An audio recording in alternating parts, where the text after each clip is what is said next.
es Michael Phelps? Michael Fred Phelps es un nadador estadounidense nacido en Baltimore el 30 de junio de 1985. El deportista olímpico más condecorado de todos los tiempos y posee el récord de más medallas olímpicas con 23 de oro. En los Juegos Olímpicos 2008, después de ganar 8 medallas de oro, se consagró como el máximo medallista de oro en una sola edición de los Juegos. 5 de esas medallas fueron en eventos individuales, igualando el récord de Eddie Hayden y Vitalis Chelo. Su comienzo. Phelps empezó a nadar a la edad de 7 años, influenciado por sus padres y hermanas. A los 10 años obtuvo un récord, el primero nacional para los nadadores de su edad. Ahí fue cuando empezó a entrenarse en el Club Acuático de Baltimore, bajo las órdenes de Bob Bowman. Michael continuó rompiendo récords de categorías por edades, tuvo una rápida evolución que culminó en su clasificación a los Juegos Olímpicos de Sydney 2000, con tan solo 15 años, así convirtiéndose en el nadador masculino más joven en llegar al equipo olímpico de natación, aunque no ganó una medalla. Llegó a la final de los 200 metros mariposa y se posicionó en quinto. 5 meses después, en los clasificatorios al Campeonato Mundial de Natación de 2001, el 30 de marzo, Phelps rompió el récord mundial de los 200 metros mariposa con 15 años y 9 meses. Se convirtió en el nadador más joven en poseer un récord del mundo de natación, superando a Ian Thorpe, quien logró el récord a los 400 metros libres con 16 años y 10 meses. Ya en el Campeonato Mundial de Fukuoka, Phelps rompió su propio récord a los 200 metros mariposa, convirtiéndose por primera vez en campeón mundial. Trastorno. A los 9 años se le diagnosticó trastorno por déficit de atención con hiperactividad. Era un pequeño niño corriendo por todos lados y preguntando ¿por qué hacemos esto? ¿Qué hacemos ahora? Travieso no sería la palabra que yo utilizaría, más bien diría juguetón y creativo, dijo su madre recordando. Una maestra de la escuela primaria de Michael le dijo a su madre que él no lograría nunca nada porque no era capaz de concentrarse. Sin embargo, él tomó medicación para combatir los síntomas de este trastorno y después de un tiempo se convirtió en una persona calmada y asentada en público. Es bastante tranquilo, de hecho yo me pongo más loca, afirmó su madre. Y respecto a la maestra que lo dio por fracasado, Michael comentó que ella nunca lo entendió. Cuerpo pro. Según fuentes en línea, las estadísticas corporales de Michael son de 1 metro con 93 centímetros de altura con un peso de 90 kilogramos. En noviembre del 2004, a la edad de 19 años, Phelps fue arrestado por conducir ebrio, pedo, borracho o modo. Declaró culpable y tuvo que pagar una multa de $250 y dar clases a jóvenes de secundaria, alta prepa, sobre la conducción y la bebida. Después del incidente, Michael dijo en una entrevista para Today Show que había sido un accidente aislado y había sido una gran decepción para él, para su familia e incluso para muchos estadounidenses. Dinero. Se estima que Phelps ha obtenido una ganancia de $5 millones al año por promoción de productos, incluyendo otro millón por ser la imagen de Mazda en China. Después de los Juegos del 2008, usó una mayor parte de sus ingresos para crear la Michael Phelps Fundación, que consiste en beneficencia para promover la seguridad en el agua y la natación entre los niños.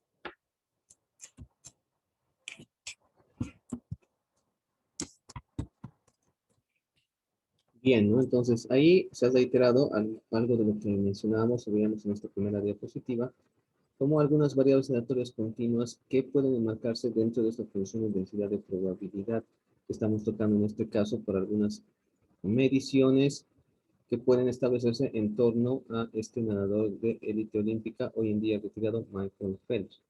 Y es que después, ¿no?, de batir todos los récords en sus primeras olimpiadas, la ciencia comenzó obviamente a estudiar a Michael Phelps de una forma bastante meticulosa.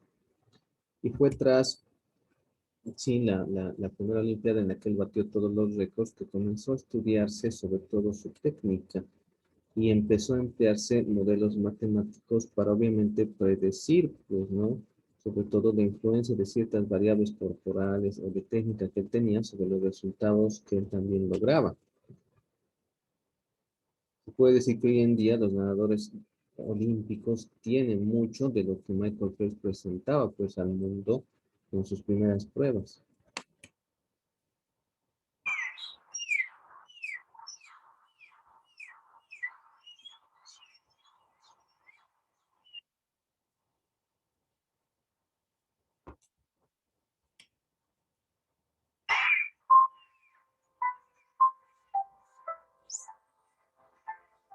Nadadores veloces no nacen, se hacen. El agua puede no ser nuestro elemento, pero eso nunca nos ha impedido meternos. Y hemos observado la libertad de los océanos con envidia.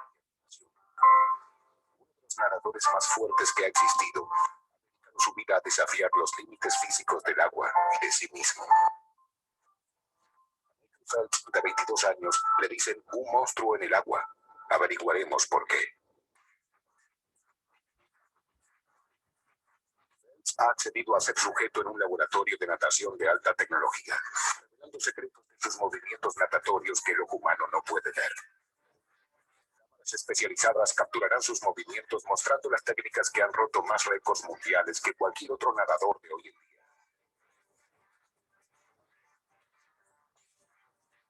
Que rompió su primer récord mundial cuando era apenas un niño. Está decidido a romper más en los años venideros. Es uno de los atletas más competitivos del planeta. Una técnica que le hace juego. Por primera vez la ciencia descubrirá los secretos detrás del increíble poder de nado de Michael Phelps.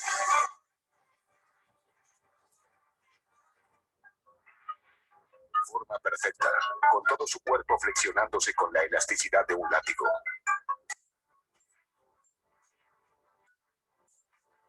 Potencia para atravesar la resistencia del agua.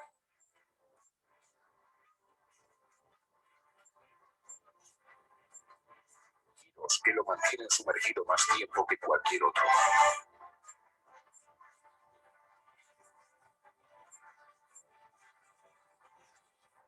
Entrenamiento los 365 días del año, durante 5 años seguidos. Un cuerpo construido para nadar. Un rayo competitivo que no se dará por vencido. Ahora veremos cómo estos factores trabajan juntos para crear un campeón.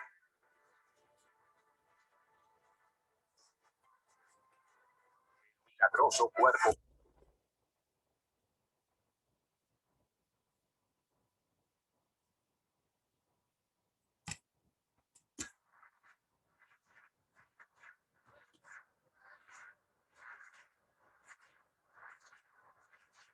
El Campeonato Acuático Mundial de 2007 en Australia inmortalizó a Michael Phelps como un monstruo en el agua. Fijó nuevos récords mundiales en 5 eventos y ganó 7 medallas de oro. En los 200 metros mariposa su fuerza no tuvo parangón. La roja muestra el tiempo récord mundial que él mismo había fijado hacía 7 meses. Lo superó por 1 segundo y 71 centésimas. Aventajó por más de 3 segundos al nadador siguiente. En los 200 metros de estilo libre, Phelps reveló su siguiente hazaña de fuerza y velocidad. A 10 metros de la largada, los otros nadadores ya habían salido a la superficie. Phelps permanecía fuera de vista, sin verse siquiera una salpicadura. 13 metros. Finalmente sale a la superficie, con una delantera de medio cuerpo de distancia. Para el giro a los 50 metros había perdido su delantera. Otra vez, Phelps permaneció más tiempo sumergido. Y otra vez se mantuvo debajo más tiempo.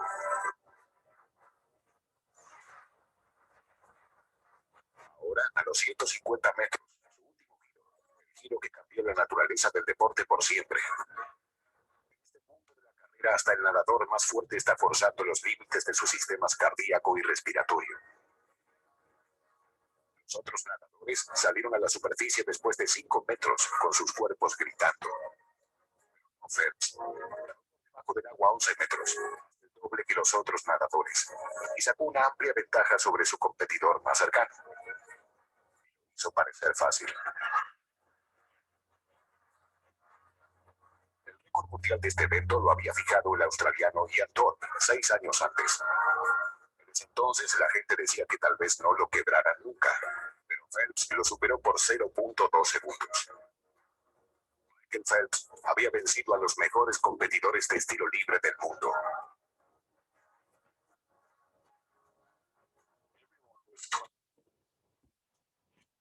Bien, ¿no? Entonces ahí ven algo, obviamente, que resume un poco las características, sobre todo asociadas a este nadador de talla olímpico y que, como ven, han sido estudiados, pues, ¿no? Primero a partir de un estudio que realizó la Universidad, sí, de Baltimore en Estados Unidos y que luego fue difundido a nivel mundial y que obviamente llamó la atención de muchos en ese entonces también rivales de Michael Phelps y que a partir entonces de la Olimpiada, pues, ¿no? De Pekín en 2008, tuvo pues su impacto puesto que Phelps comenzó a perder pues en algunas de sus principales, vamos a decir, especialidades, pues no perdió los 200 metros mariposa y muchos de los nadadores que se presentaban, sí, desarrollaban técnicas parecidas a él, pues, ¿no? Es por eso que luego de su retiro temporal, pues, ¿no? Después de la Olimpiada de Beijing, sí, él regresa, pues, ¿no? Él regresa para Brasil 2014 y obviamente muestra, pues, ¿no? Por última vez el poderío que le había caracterizado, pues, ¿no? Básicamente se retó a sí mismo, ¿no? Con una edad avanzada para ser un nadador olímpico, ¿no? Bien, entonces, como ven, muchas de las mediciones que se han hecho alrededor de Michael Phelps, no solo en medidas antropométricas, sino también en las características de sus tiempos de nado, en los diferentes estilos, etcétera, nos va a mostrar que en este caso, para variables aleatorias de tipo continuo, la función de densidad de probabilidad, ¿sí? Las llamadas f de x, en este caso no nos van a proporcionar probabilidades de forma directa, porque estamos hablando no ya de valores simplemente puntuales que puede asumir la variable, ¿sí? Si ustedes recuerdan los tiempos, por ejemplo, con los que Michael Phelps se comparaba con otros medallistas olímpicos o nadadores olímpicos, como decían, ¿no? Estos 200 libre que en el 2000, ¿no? Había batido todos los récords, el australiano Ian Thorpe, se diferenciaba, sí, del de Phelps con apenas pues décimas de segundo. Por lo tanto, mediciones tan pequeñitas en cuanto a diferencias de tiempos nos muestra que los valores de X no son valores enteros o son valores finitos, sino puede haber una diferenciación entre tiempos que abarque pues las décimas o a veces hasta las milésimas de segundo. Por lo tanto, no va a poder registrarse probabilidades para valores puntuales. Entonces, f de x no va a poder proporcionar probabilidades de forma directa. En este caso, vamos a decir, pues, ¿no? Que las f de x van a estar caracterizadas por representar, en este caso, sí, curvas, que evidentemente van a permitir calcular como áreas bajo las mismas a las probabilidades. Es decir, el área bajo la gráfica de f de x, que corresponde a un intervalo dado, va a representar en sí la probabilidad de que una variable aleatoria continua x asuma un valor dentro de ese intervalo. Pues estamos hablando de que las f de x no van a dar una probabilidad de forma directa, sino van a representar una f de x, una función que gráficamente se ve a través de una curva y que la probabilidad recién va a ser un área bajo la curva, que por lo tanto entonces va a requerir, ¿sí? Al menos dos valores para definir un intervalo dado. Esta conceptualización es importante puesto que el área bajo la gráfica f de x en cualquier punto, es decir, si tú calculas f de x en variables aleatorias continuas para un valor puntual de x, esa f de x siempre va a ser igual a 0. ¿Sí? Siempre va a ser igual a 0. No existe probabilidad para valores puntuales. La probabilidad de cualquier valor particular de la variable aleatoria x siempre va a ser igual a 0. Entonces, como ven, dentro de estas características, vamos a estudiar entonces las variables aleatorias de tipo continuo y las f de x, que ahora se llaman funciones de densidad de probabilidad, a través de principalmente tres distribuciones que nos plantea la estadística, ¿no? Y que han sido desarrollados por, obviamente, matemáticos estadísticos, sí, que a partir del siglo XVIII y principalmente del siglo XIX, han permitido, pues, ¿no? Definir las distribuciones de probabilidad uniforme, la normal, que es la síntesis, sobre todo de la estadística inferencial, todo se hace a través de la distribución de probabilidad normal. Por eso dice amplias aplicaciones y de uso extendido en inferencia estadística, y vamos a tocar también algunos aspectos de la distribución exponencial. Además está decirle que al menos la normal, la exponencial, sí, se van a aplicar mucho con, obviamente, el software estadístico, el Minitab que nosotros desarrollamos, y también, sí, su aplicación de celular. Vayamos entonces a entender las distribuciones de probabilidad continuas a través de su expresión más simple, como es la distribución de probabilidad uniforme. Entendamos entonces que el f de x ahora define una función matemática que evidentemente se puede graficar, ¿no? Se puede graficar para un intervalo dado de los mismos valores de x, o de los mismos valores de la variable aleatoria de tipo continuo. Veamos entonces que la distribución de probabilidad uniforme, función de densidad de probabilidad uniforme, como hemos dicho de forma política, se caracteriza porque nos muestra valores proporcionales a la longitud del intervalo en la cual están definidos. Y en este intervalo, la variable aleatoria está distribuida de forma uniforme. ¿Qué quiere decir? Que va a tener un valor constante para un determinado rango de valores. Y que evidentemente en cualquier otro rango, el valor de dicha probabilidad va a ser igual a, como ven ustedes, 0. Entendemos entonces que el f de x en este caso va a ser igual a 1 sobre b menos a. Como ven, 1 sobre b menos a es igual a una constante para, obviamente, el intervalo en el que la variable x, ¿sí?, es mayor o igual a y menor o igual que b. Es decir, cuando la variable x está entre los valores de a y b, incluidos dichos valores a y b. Y que f de x va a ser igual a 0 en cualquier otro caso. Al decir en este caso f de x, no estamos hablando de probabilidad, solo estamos hablando de función de densidad de probabilidad. El resultado 1 sobre b menos a no es una probabilidad, ¿sí? No es una probabilidad, sino que la probabilidad va a poder calcularse a partir, ¿sí?, de esta f de x. Ejemplo, vean ustedes para entenderlo mejor. Considere la variable aleatoria x que representa el tiempo de vuelo de un avión que viaja de Chicago a Nueva York. Entonces tú dices, ya, x es igual a tiempo de vuelo en minutos de un avión que viaja de Chicago a Nueva York. Entonces, obviamente, este tiempo no es un tiempo, pues, vamos a decir que puede asumir infinitos valores, sino que como ven, a continuación nos dice, este tiempo puede ser cualquier valor en el intervalo de 120 a 140 minutos. ¿Por qué? Porque el rango de 120 a 140 minutos evidentemente nos mostrará el menor tiempo que alguna vez se ha registrado en un vuelo de estas características y 140 el tiempo mayor, ¿no?, que se ha registrado en un vuelo de estas mismas características. La probabilidad de que el tiempo de vuelo esté dentro de cualquier intervalo de un minuto es igual a la probabilidad de que esté dentro de cualquier otro intervalo de un minuto contenido dentro del intervalo de 120 a 140 minutos. ¿Qué quiere decir esta parte? O sea, quiere decir que en una distribución de probabilidad continua, la probabilidad de que, por ejemplo, el avión que efectúa este vuelo de Chicago a Nueva York llegue en 122,5 minutos es igual de probable, o tiene la misma probabilidad de ocurrir, que si el avión tardase 138,25 minutos. A eso se refiere que la probabilidad de que el tiempo de vuelo esté dentro de cualquier intervalo de un minuto es igual a la probabilidad de que esté dentro de cualquier otro intervalo de un minuto. Obviamente dentro de este mismo intervalo. Así como dice en amarillo, lo que importa acá es que cada intervalo de un minuto es igualmente probable. O sea, esa es la característica de una función de densidad de probabilidad que asume un valor uniforme, como ven ustedes, para el valor dado, ¿no? En este caso, de la variable entre los valores de A y B.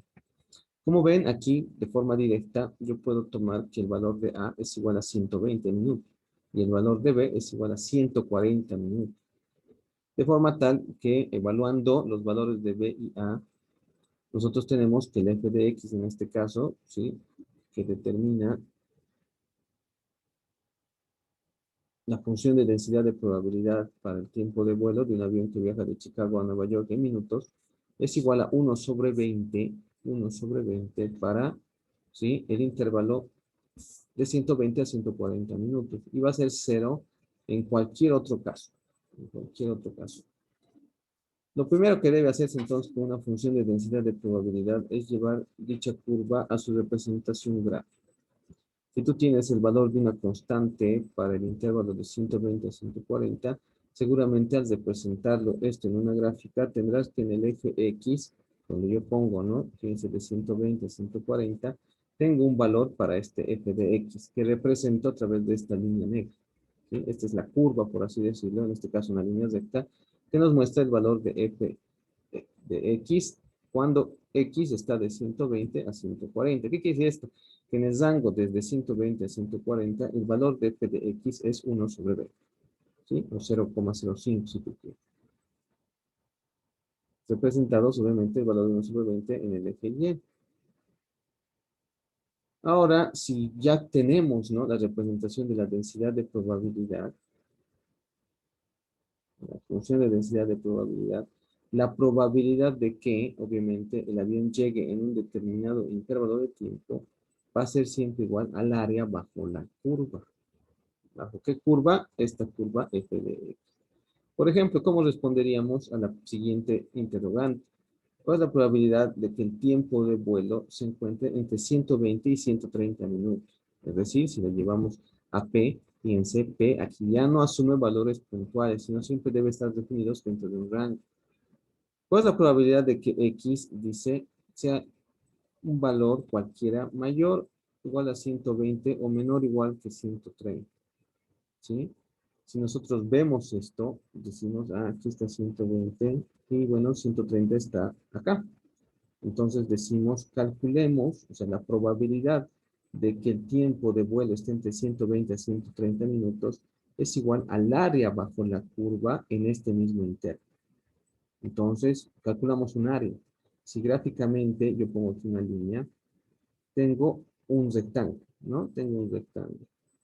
Este rectángulo tiene de base de 120 a 130, hay 10, ¿sí? Hay 10. Y obviamente de altura es 1 sobre 20. Entonces yo calculo el área de un rectángulo, base por altura. La base es 10 y la altura es 0,05. Si yo multiplico 0,05 por 10, el resultado es 0,50. ¿Sí? Entonces la probabilidad de que el tiempo de vuelo esté entre 120 y 130 minutos es igual a 50%. ¿Sí? O 0,5. Si tú te das cuenta, al igual que se han visto desde el tema, ¿no?, de probabilidades inicial, todos los f de x van a ser siempre numeritos entre 0 y 1. Y si tú sumas todos y cada uno de los valores posibles de f de x, estos siempre van a ser igual a 1. Por ejemplo, si te fijas, ¿cuál es la probabilidad de que el tiempo de vuelo esté entre 120 y 140? Aquí estás hablando de todo este rectángulo, ¿no? Y si te calculas el área bajo, bajo f de x de 120 a 140, la base de este rectángulo completo es 20. Y si tú multiplicas 1 sobre 20 por 20, el resultado es 1. Por lo que la sumatoria de todas las f de x contenidas en este intervalo cumplen aquella propiedad de que tiene que ser igual a 1.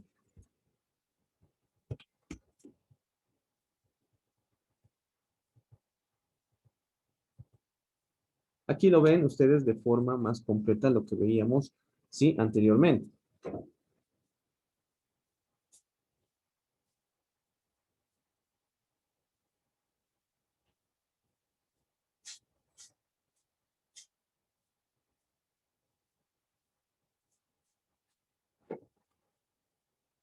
Ven ustedes claramente que identificar la función de densidad de probabilidad, es decir, el f de x, la probabilidad de que x tome un valor entre un valor inferior que vamos a llamar x1 y otro superior que vamos a llamar x2, siempre se va a obtener al calcular el área bajo la curva.